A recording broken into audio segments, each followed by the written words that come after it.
નમસ્કાર મિત્રો। આમ તો આ કેસ આવા ઘણા બધા કેસ મારી પાસે આવ્યા હતા। ગઈકાલે એક કેસ આવ્યો એટલે ફરી પાછું મને યાદ આવ્યું, લાવો તમારી સાથે પણ શેર કરું। કારણ કે ઘણી વખત આવા બાળકોની અંદર પ્રશ્ન જોવા મળતા હોય છે કે બાળક તોતડું બોલતો હોય છે, જે સ્પષ્ટ ઉચ્ચારણ થવું જોઈએ એ નથી થતું હોતું, અને આની દવા કરવી પણ ઘણી વખત મુશ્કેલ બની જતી હોય છે। તો એવો જ એક કેસ કાલે મારી પાસે આવ્યો હતો, તો લાવો એની ચર્ચા તમારી સાથે કરીએ।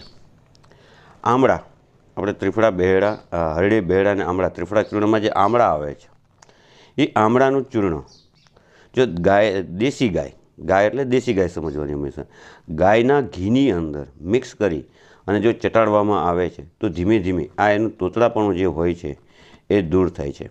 આ પ્રયોગ મેં ઘણી વખત કરેલો છે મિત્રો, બહુ સારું રિઝલ્ટ મળે છે। હા, ઘણી વખત વાર લાગે છે પણ રિઝલ્ટ મળે છે અને એકદમ નિર્દોષ પ્રયોગ છે। તો જો કોઈ વ્યક્તિને અથવા તો કોઈના ઘરમાં કોઈ સંતાન હોય અને જો એ તોતડું બોલતો હોય તો તમે આ પ્રયોગ કરી શકો છો।